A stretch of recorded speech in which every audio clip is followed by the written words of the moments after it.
And we will make this slides and recording and all that good stuff available. That will come to you in an email, or the links at least. So we're going to get started. Folks can come in as they like. I'll share my screen here momentarily, but I'll do a quick introduction. I know many of you. I don't know everyone, of course. My name's Ron Bradley. I manage classroom technology for OIT. I report to David Ladry, who's part of Technology Support Services. I'm doing the job about somewhere in the 13-year range, I suppose. But obviously, the last couple of years have seen a significant shift in how we conduct ourselves on campus. And with that came a shift to Panopto away from MediaSite, and it's been deployed everywhere. So we thought it'd be a good idea to have a town hall, sort of cover the basics of what this new system looks like and what it means for the classroom environment. So I'm going to start my presentation and share from there.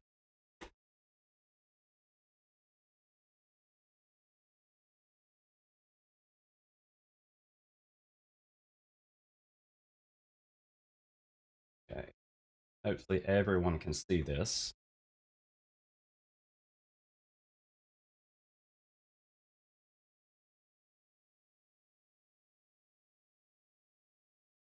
Okay.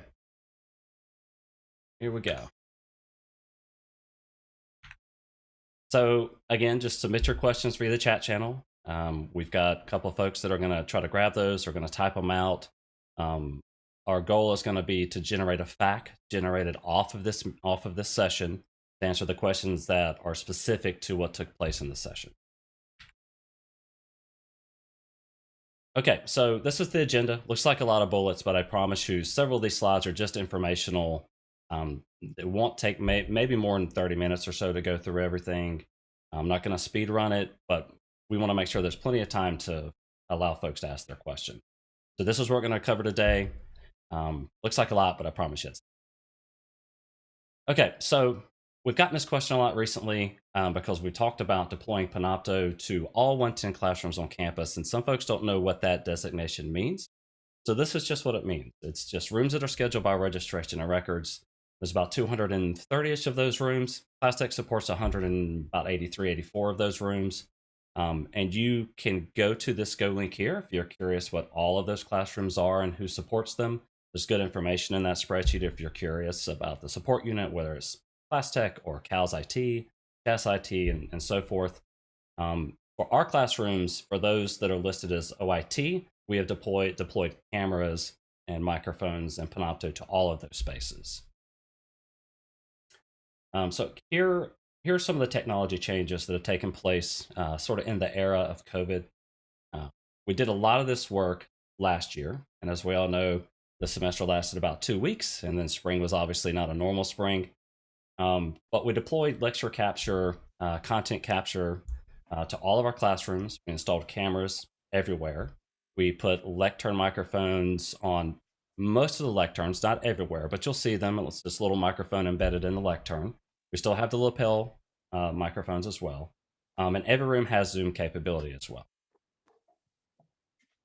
So this is one of the big ones we want to make sure that folks understand for Panopto. It was set up like this last year with MediaSite as well. The recordings are going to start and stop based on your course time. So please keep that in mind. If you've got a course that say is scheduled from 3 to 4 o'clock, it's going to start recording at 3 o'clock. It's going to automatically stop at 4 o'clock. There's no way to delay the start. There's no way to extend the stop. It's going to just record whatever time that your class is scheduled to record for. These are some of the basics of what is captured during your session. We capture pretty much everything that goes through the AV system. There's PCs in every classroom. There's document cameras in every classroom. You can use your laptop. That if you're displaying your laptop, that will be captured as well. Obviously, we're capturing the cameras and microphones. So if it's being routed through and displayed, we're going to be able to capture that system or that feed, and your students will be able to review that later.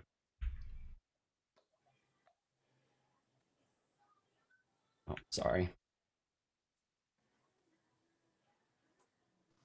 One moment. Sorry about that.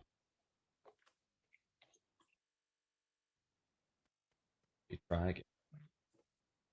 Okay, sorry about that. So camera content feeds are showing up on the touch panels. We'll let folks know that. You'll be able to see what's taking place, what camera presets you're on. These feeds are always live on the touch panel. And the reason that that's the case is because we're also using those cameras for Zoom, right? So even if you are not recording, those camera feeds are live because Panopto is always on in the room, ready to get its scheduled recording, and the camera's there for either Panopto to capture the whiteboard or yourself, but also it's there for Zoom, so that those feeds will always be live on a touch panel. This is a mock-up of what that will look like. If you've lectured in a class tech space, not a lot has changed on the touch panel. You can select your inputs, control volumes. There's some room controls there. But the new addition is in the bottom left down there, where you'll see the camera feed on the left and the content feed on the right.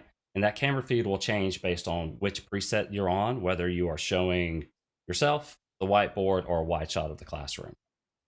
Obviously, the content feed is whatever you're projecting in the classroom. So that is what would be recorded in your session. That's what students would view later. So our cameras and our microphones, we want to make sure we cover a little more information on these. You can set the presets through the touch panel. There's the lectern, whiteboard, and wide angle. Now, for the whiteboard, they're all marked on the whiteboard on where you should write to capture that, because when you select that preset, the camera's going to snap to that part of the whiteboard and zoom in. And just be aware, try to write with markers that aren't post, that they are going to be very legible and easy to see. So we recommend deep blues, blacks, things of that nature, and try to do the best you can to write within that small footprint on the whiteboard so that it is captured. These are not tracking cameras. It's not going to track you as you move across the room. We've had some questions about that. And it does turn on automatically again when you're going to start capturing that instantly as soon as your recording starts. For microphones, you should definitely wear them during your sessions, even though there are lectern microphones in most classrooms. You need to wear it properly to make sure you get good audio quality. So that's generally like a couple of fists down from your chin. Try to clip it to your lapel if you can. And if you don't, you wear it wherever you can, right? Just be aware that if you put it on a collar or something like that, if I had it on this collar and I turn this way to speak to someone, or I'm writing on the whiteboard and I'm speaking, it might not be as clear. So just be aware that that placement counts a lot. It is important that you're wearing it. There are chargers in the lectern drawers. I would recommend probably changing out the batteries as soon as you come in the classroom. They're in the drawer down there. Some of the drawers, I get it, they're black, can be a little difficult to see, but they're right under the PC. Pull it out. I'd swap the batteries out when my class was started just to make sure they don't die mid-session, because you're not gonna be aware that you're not capturing your microphone voice unless you're in a room that has speech reinforcement, and that your students would probably let you know that, hey, we can't hear you, and that clue you in that your batteries. There are some caveats. We've gotten so many questions about this. It's also part of the fact that we've been working on, and we understand there's some concerns with folks touching the microphones, quality with masks. Can you bring in your own microphone? So I wanted to have an extra slide to cover this specifically. Please do not wear your microphone under the mask. Besides the fact that it's not sanitary to do so, it's going to create a lot of sound issues. These microphones are pretty sensitive, so if you have it under a mask, even if it were your own microphone, every little movement in that mask that's brushing against the microphone is going to be picked up. It's going to sound pretty bad. You must wear it again if you want to capture your voice. Proper placement matters. Do not spray disinfectants directly on the microphone, even though they've got that little foam wind guard. Don't spray it directly on there. It can degrade the microphone component that's under that wind guard. It can dry it out and crack it, and we'd have to replace it. It's better to spray it onto a towel, a paper towel, a microfiber cloth, something like that. Spray it on there and then sort of blot that windscreen.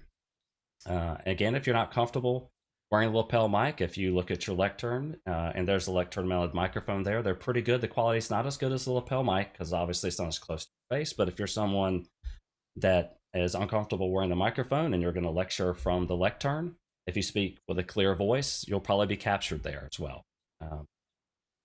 Oops, sorry. The last bullet's a big one because I have gotten this question a lot this week. Apparently, specific units on campus have been given out individual type speech reinforcement systems. Folks I know have been looking at buying them on Amazon. I've got a couple of folks that have asked me for recommendations, and I'm really trying to shy away from that because I think there could be some confusion that if I have that, it's probably being captured.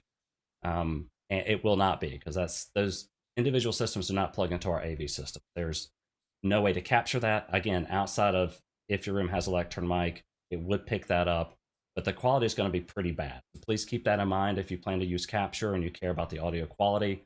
Um, Personal speech reinforcement systems aren't going to work very well in a classroom setting.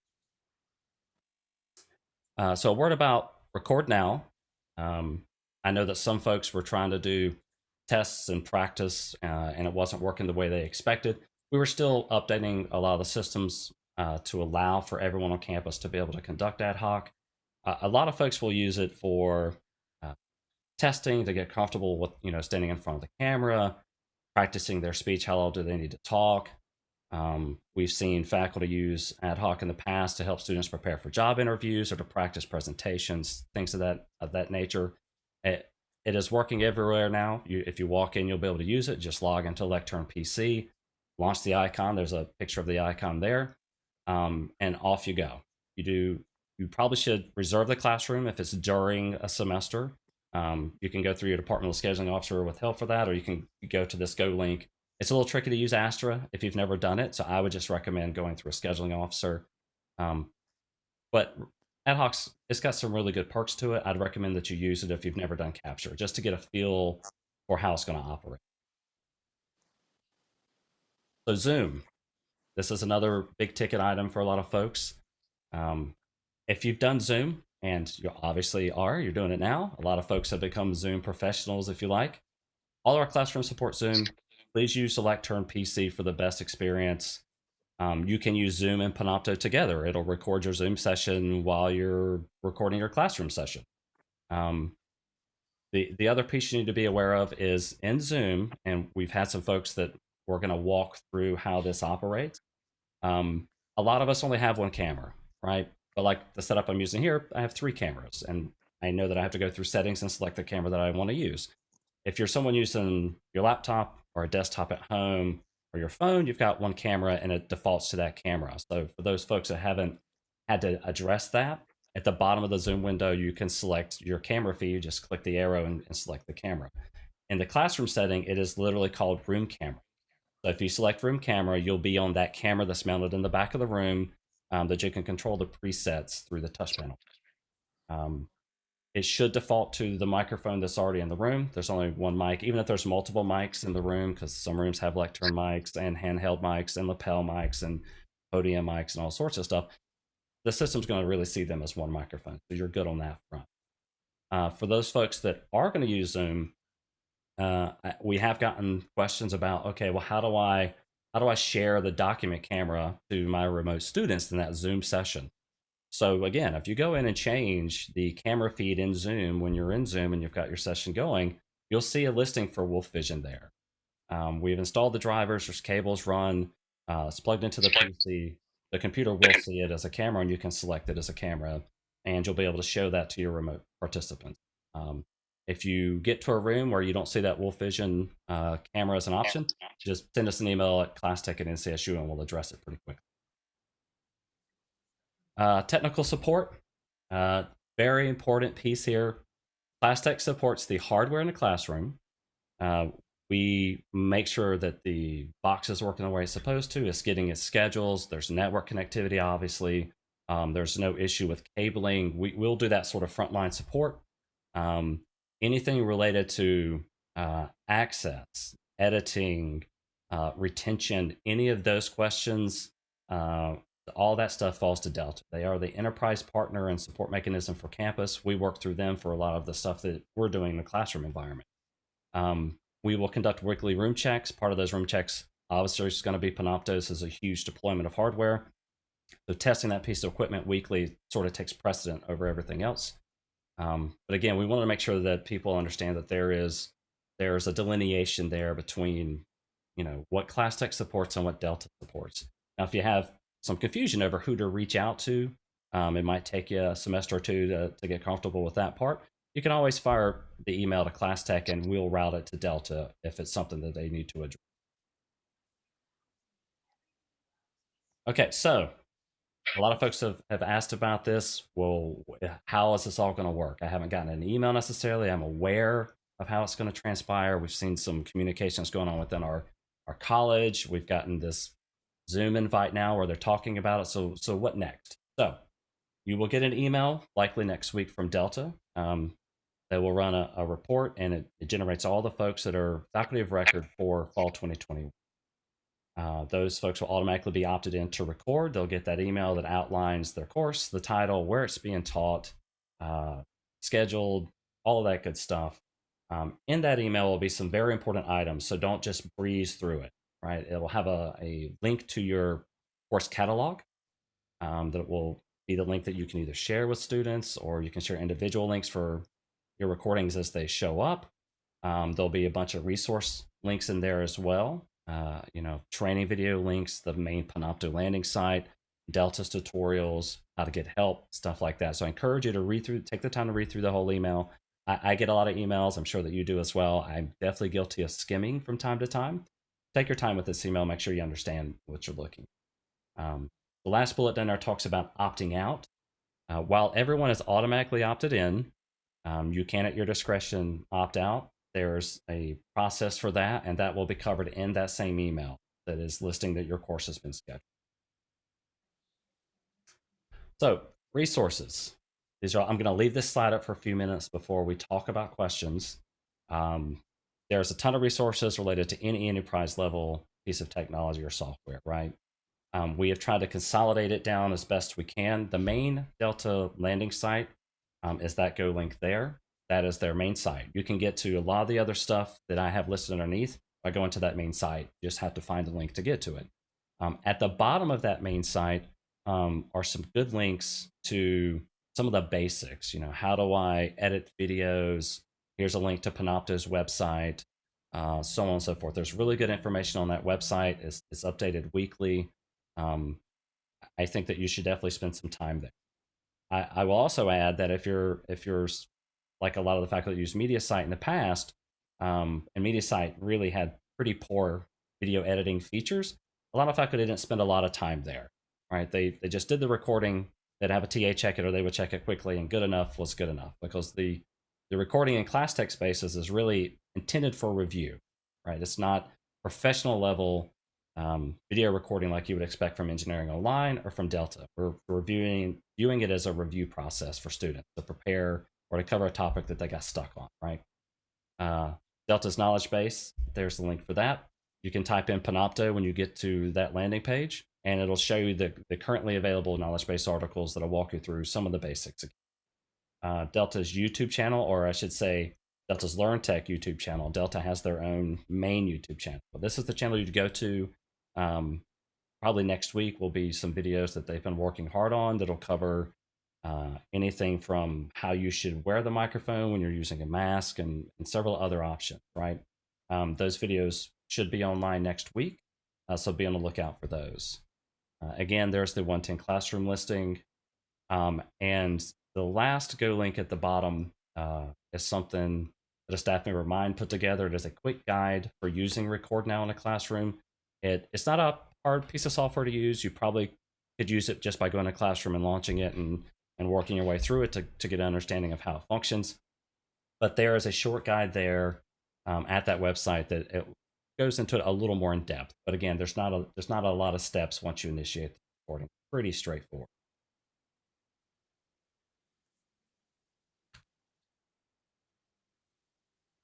Okay, that is it. I wanted to make sure we had plenty of time. I'm going to unshare, and I'm fine with going back to certain slides if someone had questions or they wanted to look at it again, but for now I'm going to turn off share. Okay, now I recognize that I covered a lot of ground there. It's one of the things that my mentor's been working with me on. I can talk a little fast. I tried to talk as slowly as I think that I'm capable of. But we really wanted to give you sort of a high-level overview of what Panopto means in the class tech environment. It's really meant to be a non-intrusive way for you to capture your courses. And again, I do want to recognize and reference that Panopto, the main site that you'll have access to, besides just your course catalog, will have all the other tools that you need. It has really robust editing features that are pretty simple to use once you've done it a couple of times. So if that's something you enjoy doing, I think you'll enjoy using Panopto far more than MediaSite. Let me take a quick peek. You review how Zoom and Panopto can be used. And I know a lot of these questions are going to be in the FAQ, and Christine and a couple of folks are going to start to relay to me what the questions are, and I'll address them here, but I happen to see that one pop up real quick. So in regards to Zoom and Panopto, the way it was working in the past before we deployed a ton of new technology into the classroom environment, if you were going to use MediaSite and you wanted to record that session, it would latch onto the camera, and so you couldn't use that camera for Zoom. Likewise, if you started a Zoom session and right before you were going to record a MediaSite wouldn't see the camera because now Zoom is latched onto that camera. We don't have that issue with Zoom and Panopto anymore. We've got technology in place to address that.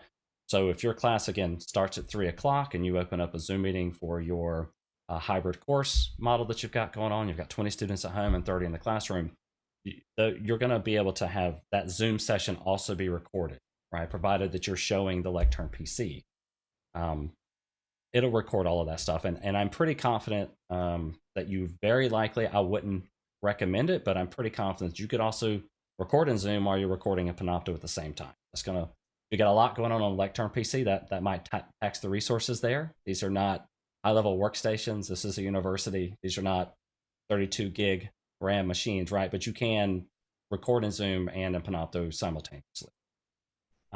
So before I get lost in all these questions, I'm going to give our staff a few minutes to catch up so I can get a handle on which questions I need to address first. Give me just a moment.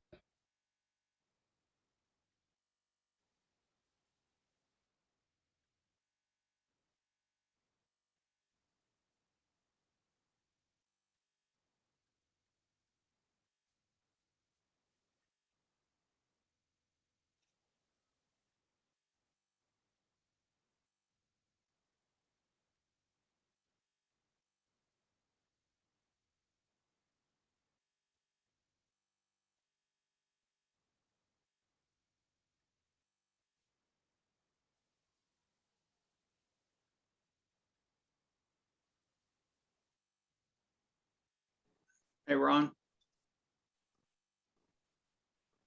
Yes, sir.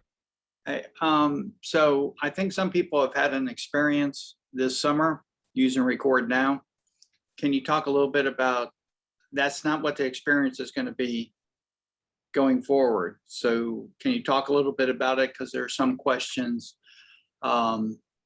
like Jason's got a question about using Panopto this summer for a course and could not share his laptop camera between Zoom and Panopto using Record Now, and wondering if that's still going to be the case. So I think there might be a little bit of a difference in experience coming in the fall from what people might have experienced in the summer. Yeah, so let me, there was a lot to unpack there. Let me see if I can wrap my head around the question. So whoever asked that question, can you unmute yourself? And I'd like to hear you ask the question out loud so I can think a little more on it.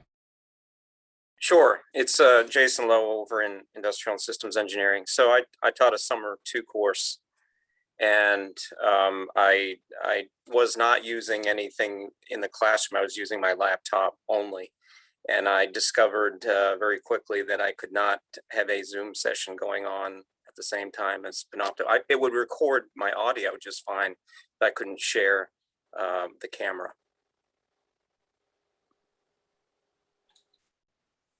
So you were using your laptop, but it was plugged into the AV system. What classroom were you in? Do you happen to recall? It was 2125 Fitzwillard Hall. Okay. So you were just using your laptop, but it was plugged into the AV system because you were displaying out to the folks. Okay, gotcha. That's a good question. So I've got Kevin Fickers, one of our guys, and I don't want to put him on the spot. I'm trying to make sure that I understand what happened. So you were using your laptop, but you were using Record Now. This is not something that was being automatically recorded in the classroom. That is correct. Ron, can I ask a quick question? Yeah, go ahead.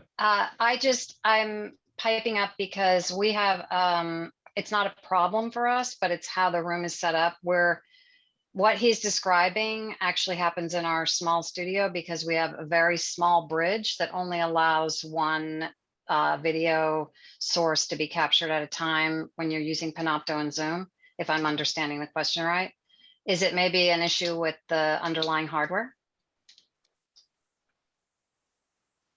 Kevin, what are your thoughts on the chief question here? Yes, I was looking at the chat as well. So just to make sure I understand, it's that the laptop was not being captured. So I defaulted to Panopto. I Right. like Panopto, by the Yep. way. So but I wanted to. I had a couple of students that could not make it to campus, so I wanted to host a Zoom session simultaneously. Yep. And I found that audio was fine, but I couldn't share the camera. Share the camera. So I think that's It should work in the class tech room setup. Like you should be able to send it to both places simultaneously. So if it wasn't working in one or the other, then something was likely so. not But in order in the room. yeah, I think one of the pieces, and I'm relatively technical. Kevin is highly technical, but I want to make sure that we march through what was happening specifically because we could see other folks do this. Did you start the Zoom session from the lectern PC while you were displaying your laptop, or you were running Zoom through your laptop while connected to the AV? Everything on my laptop, primarily because it was a software intensive course and I didn't have that software in the classroom. Okay. Yeah. So with Zoom, and this is one caveat we definitely need to make pretty clear, is that in order to leverage the room camera and the microphones and speakers, well, mainly the microphones and camera, it's got to be done through the lectern PC. There are ways or workarounds if you need to run it on your laptop that we could probably discuss offline individually. But in order to leverage that room camera, you've got to host that Zoom meeting on the room PC. So if you just do it on your laptop, you're only going to see your laptop's camera, and it's only going to have access to the laptop microphone. So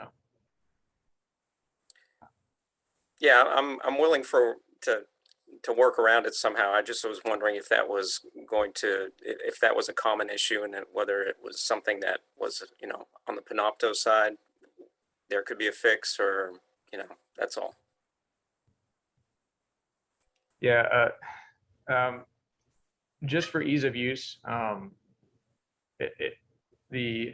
far as the Zoom capabilities go, it's just been directly connected to the PC, because otherwise you'd be shifting it around between multiple devices, which gets very messy to support. So that's why it's connected to the PC. You could drive the laptop from the lectern PC through Zoom by enabling share and logging in as a second user in Zoom. Yep. Exactly. Yeah, so you could either share, you could do remote desktop. There's a couple of options there. I think that would be a good workaround for you in that scenario. But yeah, we always recommend utilizing the Zoom features of the classroom, and to do that, you'd have to do it through the PC. Okay, understood. Thank you. Didn't mean to monopolize people's time. Thank you. I'm sure that's a question a lot of folks are going to have. We got similar questions last year when we deployed MediaSite everywhere. We're sure we're going to have a fact question that outlines how that stuff works. That's sort of the trick with technology. As you add more of it to the classroom setting, there can be some lack of understanding of how everything works together once you bring in your own equipment. It is what it is. We'll just have to make sure that we make it very clear to folks. And again, we're going to generate a fact off of all the questions that we're getting. I apologize. I am not ignoring anyone. I've got a lot of stuff going on GChat now and in Slack chat and all that. So we're doing our best to get to some of this. I think you should be comfortable knowing that unless we stay here 3 hours to answer every question that's come through, that we are going to answer every question, but a lot of it's going to come through that fact in an email to you. So just be patient with us as we sort that out. So let me come back to one of the questions I see. Okay, so we've got one of the questions is what's the difference between the lecture/lectern microphone versus a lavalier microphone? So the lavalier is the body pack mic that you can clip to your clothing. It's going to have far superior audio quality than the lectern mounted microphones. Lectern mounted microphones are there in case the batteries die, you're not comfortable wearing the lavalier microphone. You're someone that turns your head a lot. You've got it clipped on one side, like I mentioned earlier, and it sort of drops out. But again, it's fixated to that lectern. So as you walk away or turn your back, the audio quality is gonna degrade there. It's really just meant to be sort of a safety net. But if you're someone that's like myself and like many of the faculty that I've come to know and love, we speak with loud voices. So if you're near the lectern, you're going to be picked up very clearly. The trick with the lectern mics again is, when you come in, if that's something you're going to use, don't make sure you don't cover it up with your stuff, right? We've had some folks that have walked through the classroom and said, "I don't see this microphone you've told me about," and it's, well, you laid your laptop on top of it. So just you have to pay attention to where it is if you plan to make use of it. So another question was where folks can stand if they want to be in the camera frame. Again, the touch panels will have presets for the cameras. They're very, hopefully we think they're clearly labeled. One says lectern, and that means the camera is going to snap and zoom in on the lectern. So if you're teaching from the lectern, you'll be captured there. And if you're someone that walks back and forth a lot, you're writing on whiteboards, you're in a wide classroom, and you're someone that likes to walk around and engage with the students and make eye contact and make sure they're not on Facebook, which that's how I would teach. Probably I'd move around a lot. There is a wide angle shot that shows the front of the classroom. And then there is a separate camera preset that snaps to that section of the whiteboard that's been marked. Hopefully it's obvious. We marked them last year. That will capture what's written on the whiteboard. And again, I encourage you to go into the classrooms, even if it's just for 5 minutes, and fire up one of the systems and look for those camera presets on the touch panel. If I'm not mistaken, Kevin, it's under the room control button that's on the touch panel. Is that correct? That's correct. Yeah, so those are a room control button. Let me find the slide where I showed the touch panel. And I will share real quick.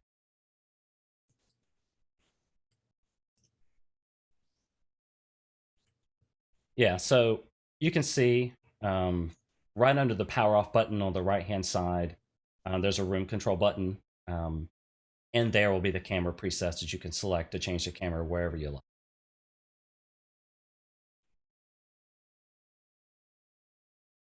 Let's see, what was another question? So student voices.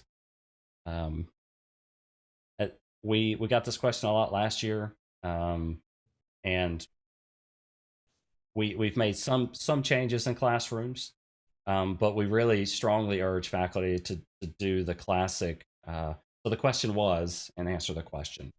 I took some online classes. I went back to college later in life, right here at NC State, and some of the classes that I took online, that didn't happen. And some of these course material on statistics and engineering were complex things we were discussing, and if I can remember, we would just say the answer and like, what's the question?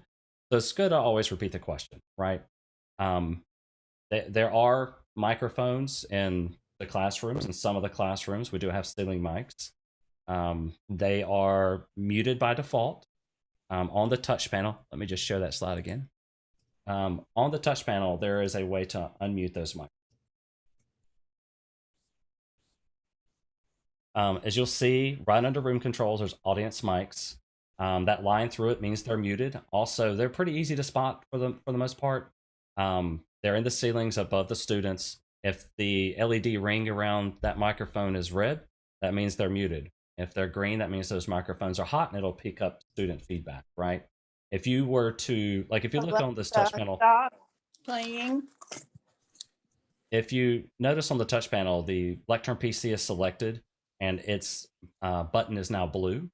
If you press the audience mic button, the line will go away showing that it's unmuted, and it will also turn blue. So you'll have a couple of visual cues that those microphones are hot. The mics and ceiling will turn green, and the touch panel will take away the line to show that it's unmuted, and it'll turn blue like the rest of all default button actions are.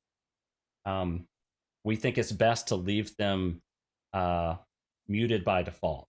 I think that that's because that's a newer technology we put in classrooms. We don't want that to just be picking up background chatter from students. They're rustling around on their seats, so on and so forth. These microphones, unlike a lavalier microphone that is on the person that they're wearing, every room, because of the design, where the chairs and tables are, how high the ceilings are, what's on the floor, they're hard to fine tune. So we're muting them by default, and we just, if faculty would like to use them, they can open the floor up to student questions that way. And those questions will also be recorded into the lecture. Let's see. So I've got this question. I'm not sure if anything on campus has changed. How do I get into the classroom prior to the start of the semester? I probably should know this answer, but are buildings actively locked right now? Like you have to badge in, or can't you just walk into academic buildings? Ron, it's kind of a mix. If the building is unlocked, a lot of times 110 classrooms are kept unlocked. So you should be able just to get into the room and check the equipment out. There's nothing from our end. If the room is open, you can do all kinds of tests in the room. Yeah. So there's nothing on our end preventing it. Yeah, and right now is a good time to do it. Classes are over. We've got a couple week window here. Strongly encourage you to do it. I do want to note one thing that came up in the chat too is that the confidence preview that you had on the touch panel has not been deployed to every room as of yet. So don't be shocked if you don't see that in the classroom if you're checking in the next week. But we will have it in there before the semester starts. Yeah, thank you, Kevin. I appreciate that. Yeah, Class Tech's stance on classroom access is the students pay a lot of money for that technology. A lot of the funding comes from their fees. Classrooms should be open to students all the time. They should never be locked. We've had more than one row with housekeeping about that, and sometimes we'll go in ourselves and the classrooms are locked and we're there to do work and we'll have to drive and get keys.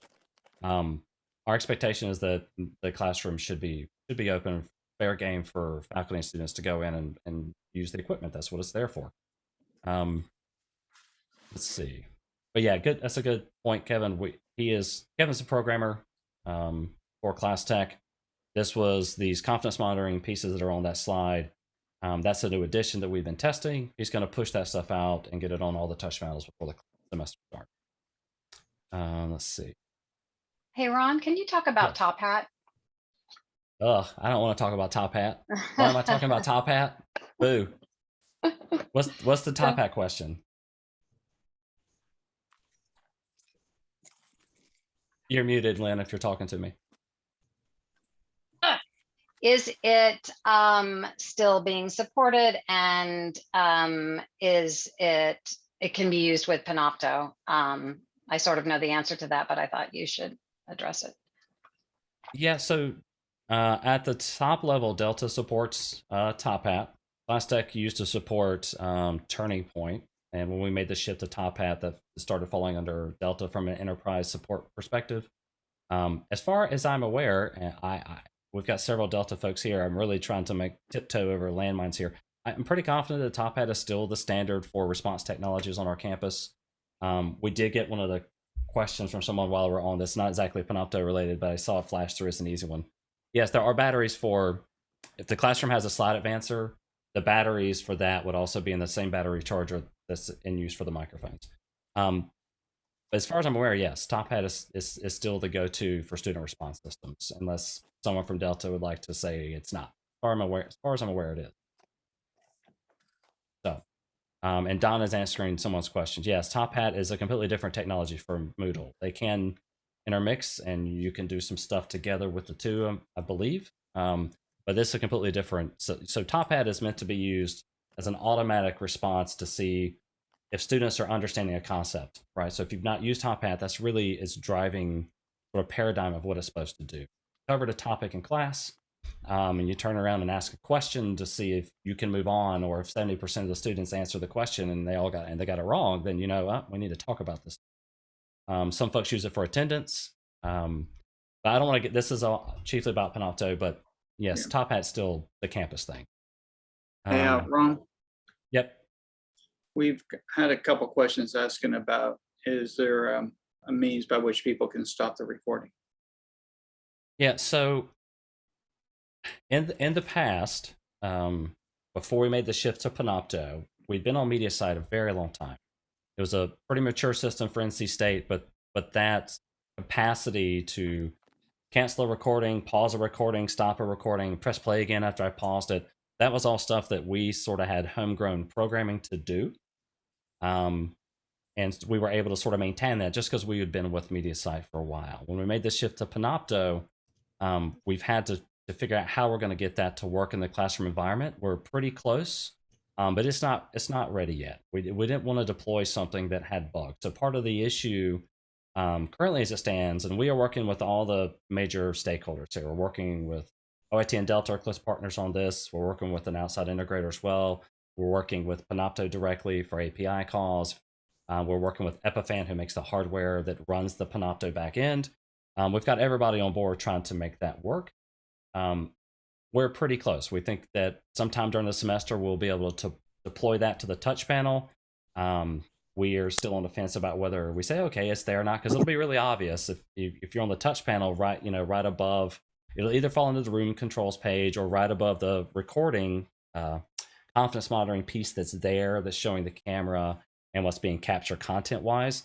The buttons might be there as well for you to stop it or pause or what have you. We're not deploying that yet because the problem with it is it hangs and it'll stop functioning and you might not be aware. It's just, we're trying to get it sorted out. So that's really where that stands. I don't want to get much deeper than that on stop, pause, and all that kind of good stuff. Right now, it's just automatic. Session's going to be recorded, and off we go until we can fix that piece. But I feel like we're pretty close. Let's see. I don't think I directly answered this one. So multiple microphones in a room for more than one professor. So if you've got a couple of people in a space that need to all talk at the same time, that can be achieved in a couple of ways. We're actively working to update the Class Tech Classroom Tour page that lists all of our classrooms and the technology available. We have been, the reason that's behind is that we've been hard at work all summer. We lost all of our student help. We've been busy. So we haven't had a chance to update the website that shows, okay, this classroom has a lapel mic, a podium mic, and a lectern mic, right? So a lot of the spaces have the lapel and a lectern mic. That'd be the easy way to address it because that lectern mic is wired in. Our website, once it's updated, will include if it has a wired microphone or not. We can put in 2 microphones if necessary. It can get a little trickier because it's going to require additional hardware and getting synced up and all that kind of good stuff. But if it's something that's a necessity, we definitely can do that. And again, I would believe the short-term solution to that, if it's going to be something where there's multiple people in a classroom, but it's just an every once in a while situation, that someone wears a lapel, someone talks into the lectern microphone if it's there. And again, if it's not, we can install another microphone at request. Like an auditorium's big place, it's probably 4 microphones in that room. Withers 232A, we used to have 3 or 4 handheld microphones in that space to support language classes, so practicing German or Spanish, something along those lines, and they wanted to have microphones out into the crowd so they could speak to each other. There's ways to address that if it's a necessity. Ron, I wanted to add just like a general rule of thumb is if the room is more than 50 seats, it should have lapel mics in the room because you've also got ceiling speakers that will, project that into the room. And that's the lapel mic is the only thing that will do that. The fixed desktop mics don't do any kind of speech reinforcement. So it's a good rule of thumb. If it's less than 50 seats, it's likely just going to be a fixed mic. Depending on, sometimes on the upper limit, it may have a lapel mic too. But yeah, 50 seats is a good number there. Just a general rule of thumb as to what the hardware would be in the room. So we've got a question here about, since recordings are happening automatically on exam days, what happens then? And again, I know that I'm chiefly doing most of the talking here, but I'm pretty confident you can send an email. So email should go to learntech@ncsu.edu as it relates to Panopto, right? So if you need to request access for someone that doesn't seem to have access for some reason, you'll send an email there. If you want to cancel a recording, you could probably send an email, and someone from Delta can correct me if I'm wrong here. You probably could send an email to learntech@ncsu.edu with the date and time and your class and say, we're having an exam that day, or I've canceled classes that day. Can you stop the recording for that day? Hey, Brandon, this is Larry.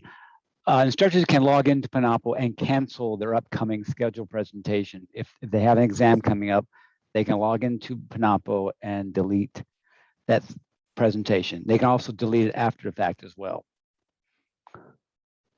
That's excellent. I wasn't aware that that was something faculty could do. That's awesome. That is a great addition. And if you have trouble understanding that, they can you can send a ticket to LearnTech, and we'll show you how to find your upcoming scheduled presentation or your published presentation. Thank you, Larry. Appreciate that. Not quite sure. Okay, so I think one of the questions is asking, how do TAs in the rooms know they are being recorded? Was that a question from someone, or am I misreading that? Yeah, that was a question, Ron. People just want to know how people in the classrooms are being made aware, like who gets the email. And if a TA is teaching for an instructor, I'm assuming the instructor probably should tell the TA, but that was the question, I think. Yeah, I definitely, as a person that just is responsible for managing the technology, I tread lightly when it comes to giving a lot of input on what folks should do. I guess the way I would handle it if it was me, you know, it's the faculty of record for that course, whoever is listed officially in the registration of records backend that's teaching that course, they will get the email from Delta. Your class is being recorded and resource links and all that kind of good stuff, right? Link to your catalog and all that. They should, you know, forward that to the TAs, or they can talk about it with the TA. They probably should include it in the syllabus so students are aware that, hey, all of our classes are being captured. But I guess the thing I don't know, and maybe Larry or someone else from Delta could answer this question: if I'm the faculty of record, but my TA Kevin is going to teach the class, I'm not going to really do more than hold office hours or come to some of the classes or what have you. Can I make someone else the faculty of record, or can Panopto have more than one person listed there that has access to the catalog? Yes, the TA and instructor can send email to LearnTech, and we'll make sure the second person has access, greater access to the content. Excellent. Thank you, Larry.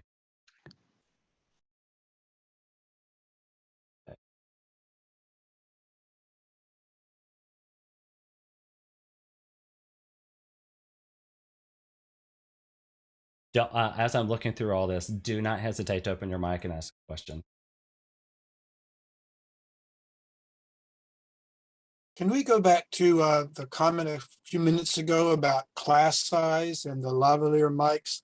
Because a lot of our classrooms are classes for 35 to 50 people. And last year there was no mic and the sound recording was impossible for the smaller, because we had small classes in large rooms, for COVID reasons. So my understanding that there is not necessarily a microphone other than the desk mic in small classrooms. Yes, that may be the case in the smaller classrooms. So can we request one? Because it was impossible. We got no sound in most of the recordings. Okay. Yeah, definitely. We can install a lapel mic on request. So feel free to put in a call in that situation. Thank you. Reminds me to check my inventory to make sure I have enough lapel microphones. Guess we get a lot of requests. I'm like, okay.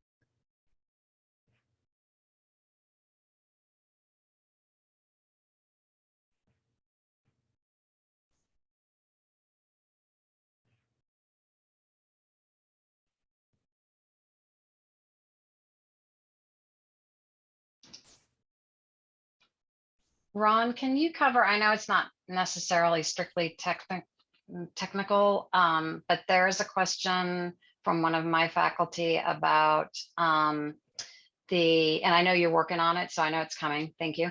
The pause and stop feature is temporarily going to go away for our folks. So and maybe Donna's actually better to talk about this, but the issue of private conversations that if they haven't stopped or paused, if they're finished early, conversations can be picked up.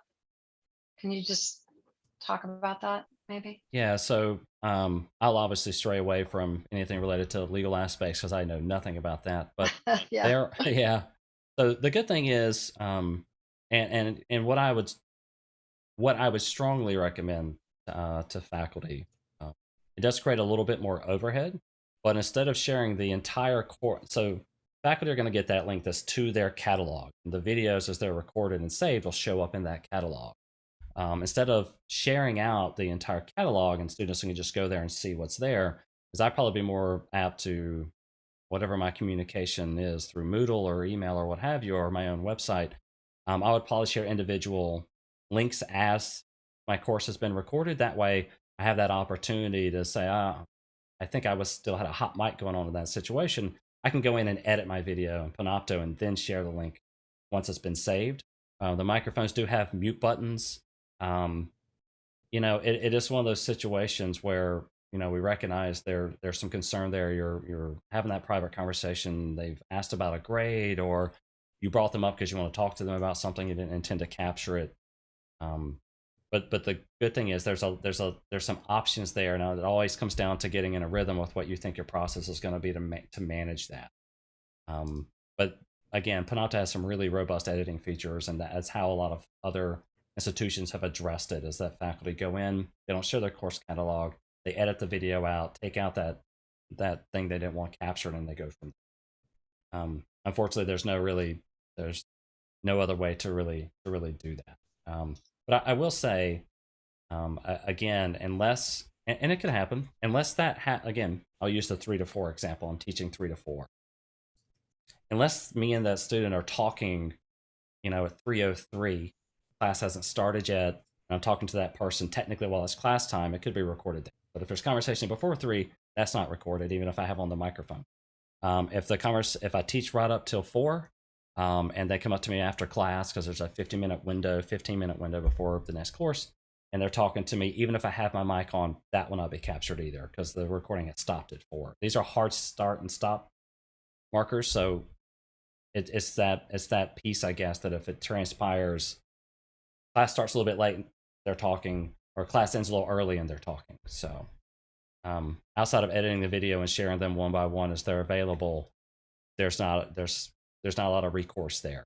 It's if you just share your course catalog and it gets captured and you don't think about going in to edit that video, it's out there.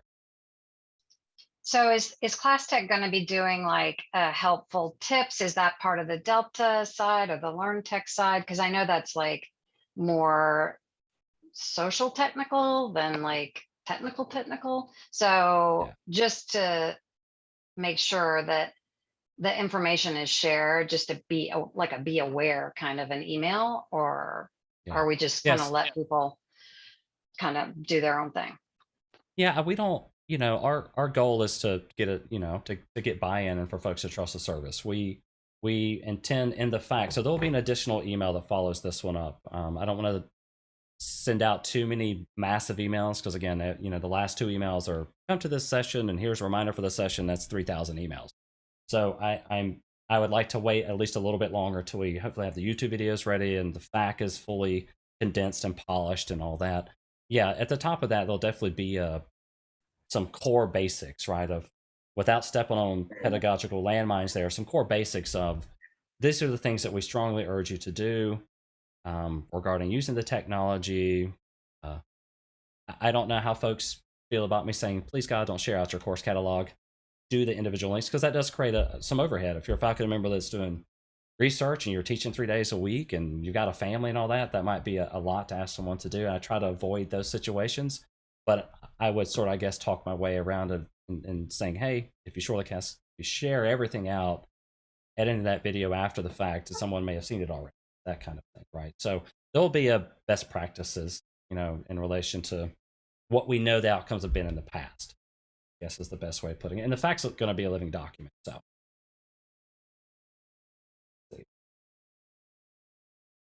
Now we are at 12. I don't want to impede on folks' lunch. Are there any questions that folks folks absolutely need to have answers so they'll feel good about all of this before we sign out today. And again, any question that wasn't answered, we're going to go through this chat window with a fine tooth comb and make sure that we answer everything back. But if there's anything that folks want to ask, we'll talk a couple more minutes. Are there demonstrations that we can watch to show what it's going to look like from a recording student perspective? If you have an in-person class, you have students remote, and maybe even a zoomed in presenter? That's a good question. I'm trying to think. I have watched some of the Panopto training videos. I'm not clear specifically if there's something like that sitting out there that I don't want to answer that question with something that's not accurate. So if I can't find one, we could easily probably make a test video and put it on Delta's YouTube channel to show what that outcome and interaction looks like. We've got enough folks working between OIT and Delta that we could make something happen. If that's something folks would like to see, that hey, this is, if you're doing a hybrid course and you're in the classroom, you've got people via Zoom, this is what that sort of looks like. If that's something that folks would find valuable, we can invest some cycles into doing.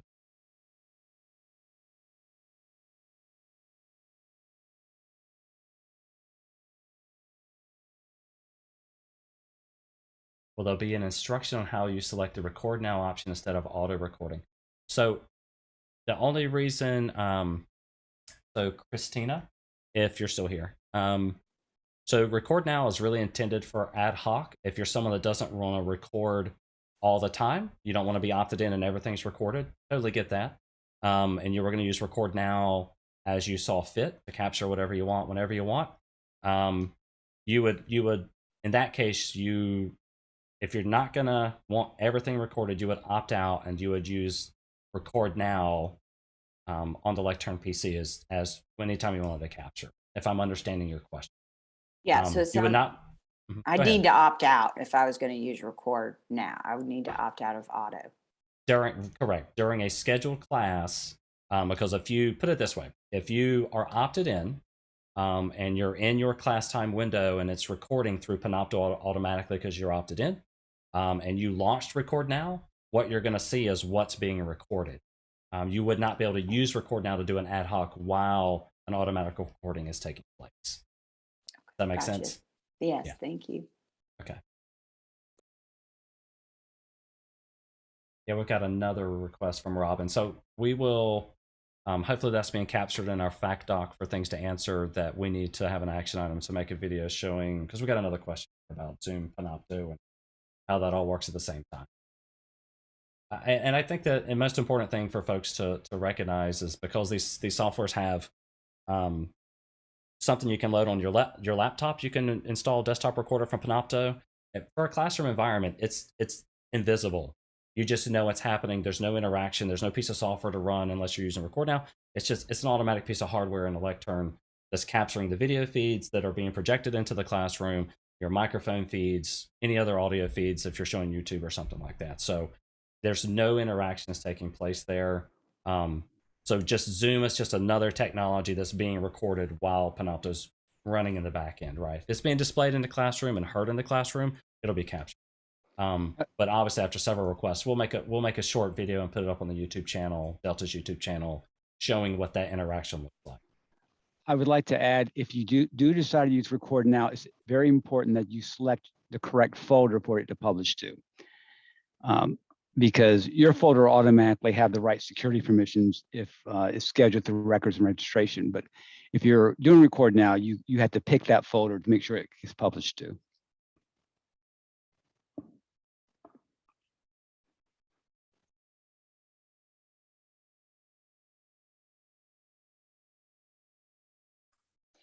Hey, Ron, this is Beth Shepard from Poole College Management. I know there's several of us on this call who are support folks. So we would just say, I know you're not trying not to overload faculty with emails, but from a support side, the sooner you can get it out, the better, because we're getting all those questions right now. And we'd love to be able to point to a central resource. Yeah, I get that. And there's the additional transition taking place in Nelson. So I would think that the YouTube stuff will be there. And again, if we start getting towards close of business on Friday, and it doesn't look like those videos are quite ready, I'll just reference that. Here's the link to the channel. The videos will be there early next week or what have you. They gave me the dates, and to be honest with you, I don't quite recall the dates of when those videos will be ready because I'm juggling chainsaws. So if it takes more days than expected, I'll just go ahead and send the information out from the SPAC, and it'll chiefly be a link. I don't, again, in the email, you want people to read the email. I'm hoping to put all this like I did last year on a landing page on the website that shows the Google Slides. Here's a link to the recording. Here's a link to the facts. Here's the top 5 questions that we saw from the fact, and so on and so forth. So that folks can just go there, open that tab in Chrome or Brave or whatever your browser is, and review it at their leisure. So if it goes on a couple of days where I don't have it quite everything I want, I'll just let them know, hey, it's going to be there. Here's what we have right now. Okay, any last minute questions before we all go have pizza or tacos or whatever your lunch of choice is today? It was going to be salad till you said pizza and tacos, but you know, just It's saying. the start of a semester. Things are stressful. Do not eat salad. Pizza. Pizza. Okay. Pizza. Comfort food. Okay. Thanks, everyone. I'm going to stop the recording. And again, you will get a link to this recording so you can review it at your leisure. Thanks very much.